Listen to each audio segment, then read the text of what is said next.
It's beautiful, you see. We just gonna sell old Caesar here. He escapes, and we just sell him again. I mean, he's already a runaway, so it should make y'all know never mind. He ain't worth much dead. They can't lynch you but once, but we can sell you a bunch of times. Aggregate what they can do with PST effects, and we usually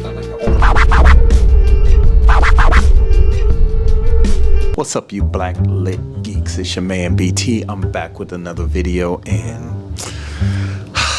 I had to do it.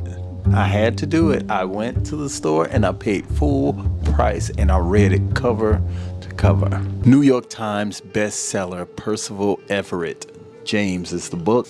I love this. It's black. It's very, very soft. It feels like just, I don't know what this is, but it's very, very soft.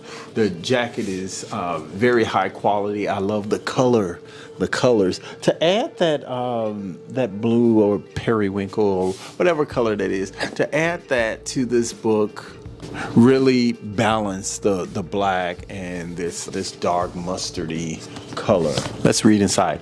When Jim overhears that he's about to be sold to a man in New Orleans, separated from his wife and daughter forever, he runs away until he can formulate a plan. Meanwhile, Huckleberry Finn has faked his own death to escape his violent father. As all readers of American literature know, thus begins the dangerous and transcendent journey by raft down the Mississippi River toward the elusive and unreliable promise of the free states and beyond. To better understand this book, I had to go back and read Adventures of Huckleberry Finn because I didn't remember the story. I'm not gonna front. I didn't remember the story. It was old, and it tells the story of Huckleberry Finn, tells the story of him and his attempt to escape his father, his abusive, drunk father. This was a very, very good reimagining of Huckleberry Finn. They used the N-word throughout in the original book, so much that it got banned in 2016. I actually watched an interview of Percival Everett, and the subject came up of the book being banned, and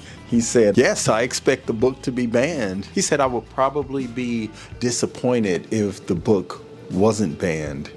Wow, that says something about this author's journey. Okay, and doing research for this book, I found out that the new movie that came out this year, American Fiction, and it won Jeffrey Wright an Oscar, and it was based on Percival Everett's book Erasure from 2021. No, from 2001. Jeffrey Wright just won an Oscar for American Fiction, which is about stereotypes in Black America, but it was based on Percival Everett's novel that came out in 2001 called Erasure. So of course I'm gonna have to go back, and I've already put it in my cart. I think I pulled the trigger on it. I might have pulled the trigger on it already, I don't know. But I might have pulled the trigger on it already, but if I haven't, I'm definitely gonna go back and read, because he's written dozens of books. He's NYC, he won awards from fiction. He's a professor of English, distinguished professor of English at USC. You know, his most recent books include Dr. No, The Trees, Telephone, So Much Blue, Erasure, and I Am Not Sidney Poitier. Like I said, I didn't remember Huckleberry Finn, so I had to go back and watch it. And when I went back and watched it, I realized just the depth of Percival Everett's commitment to the story. He followed the story as much as he could, because of course the character that he's written his book from the perspective of being a slave, there were things that he was not privy to. So if you go back and read Mark Twain's story, it reads completely different, and there are things that, of course, it's not the same book. Given that he's telling a story from the perspective of the slave that went on this adventure down the Mississippi with Huck Finn, he didn't try to tell the same story. It was a completely different story, because I mean, let's face it, Huckleberry Finn wasn't concerned about Jim's family that he was going to be tore from. I mean, he became a runaway because and I should have mentioned this earlier, Jim became a runaway because he overheard a conversation saying that he was going to be sold to a slaver down in New Orleans. And of course, that didn't include his family. So he ran away with the intention of going to a free state and eventually becoming free, making some money and buying his wife and child. You know, how noble is that? Then we talk about Huckleberry Finn, who's a young boy who has a very narrow view of the world. How can he not? He's just a kid, but he is also, in a sense, protecting Jim and forming a real friendship with Jim. And he does wrestle with himself on whether he's going to turn him in and whether he's going to be free. And of course, in James Everett's novel, it's completely different. You can't look at this novel and say, okay, this is just a spin-off of Mark Twain's novel. No. Some things happen in this novel and I'm just like... So I definitely recommend this novel. It was a couple of things that stood out. I'm reading from my notes now. Couple things that stood out that might kind of push you in the direction of reading this novel. In this novel, a man was lynched for stealing a pencil. Yeah. Then there was this scene in there that just really, I mean, as far as comedy goes, it is satire. It is funny. I hate that it's funny, but it was hilarious. When you're reading it, I remember reading this one part in here and just literally saying, what? Out loud. Because I couldn't believe it. I could not believe that he said that. And I'm gonna read. I don't like to read from books, but I'm gonna read a little bit of it. I'm gonna paraphrase a little bit, so it's not literally reading the exact words. They smiled. It's beautiful. See, we sell old Caesar here. He escapes, and then we sell him again. Like, we sell him again? Yeah, he's already a runaway, so it shouldn't make no never mind to y'all. He ain't worth much dead. They can only lynch him once, but we can sell you a bunch of times. Hold on, famo, let me get this right. So, and this is part of their adventure with Huckleberry Finn and Jim. They're rolling down the Mississippi River on the raft. They come upon these two gentlemen, white men, of course.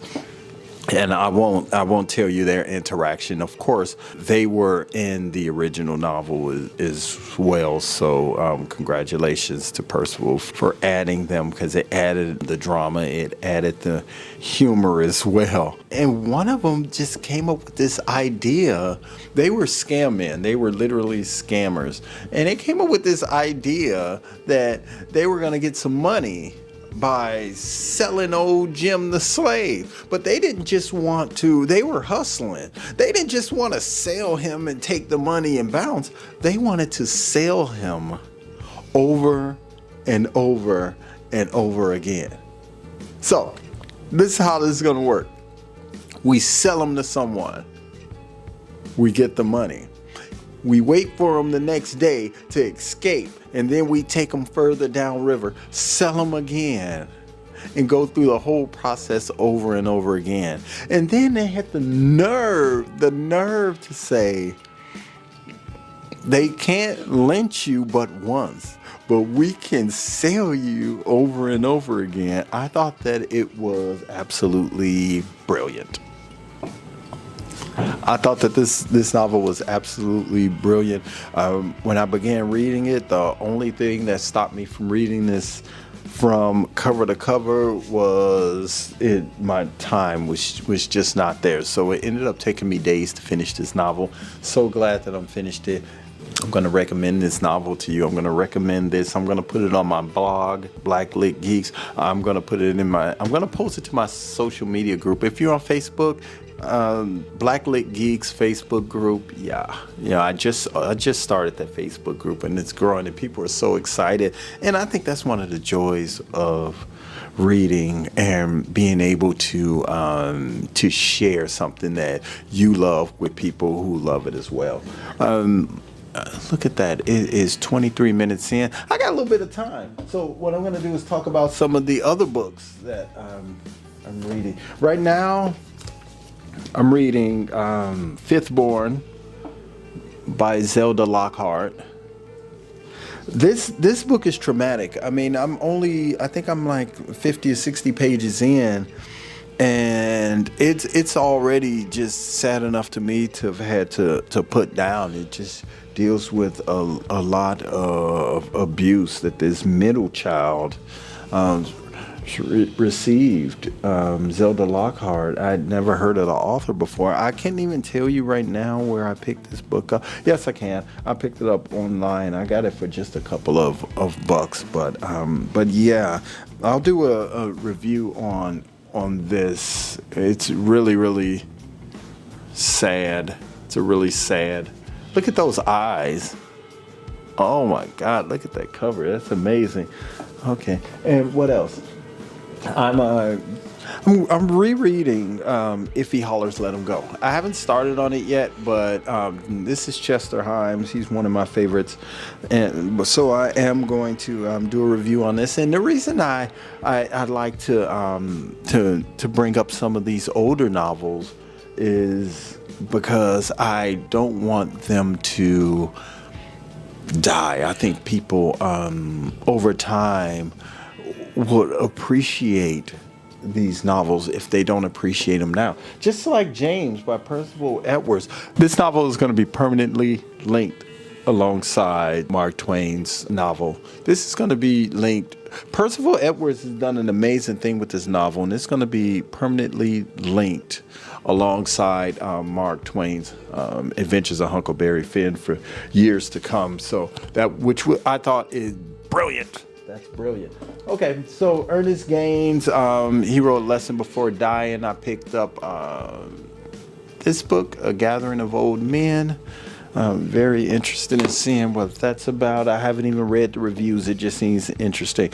I still have I Can't Wait on God, which is by Albert French. My last two book reviews were both Albert French novels, so I'm looking forward to the third novel. There was Billy, there was Holly. If you haven't seen those, go back and watch those videos. They're very good, very descriptive, and those are very good novels if you're looking for something in the historical fiction genre.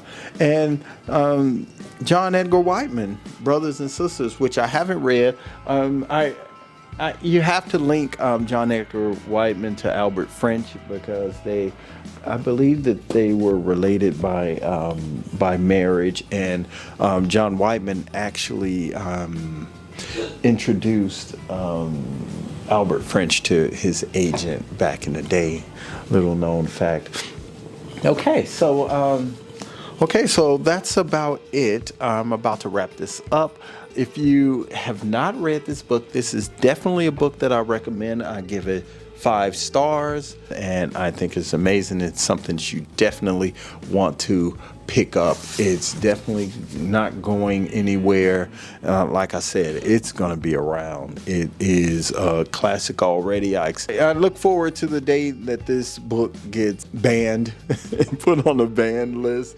But that's what makes videos like this so important, because there are powers at work to make sure that stories don't get told. Mark Twain dropped the ball. He didn't tell the story of Jim. He barely mentioned him.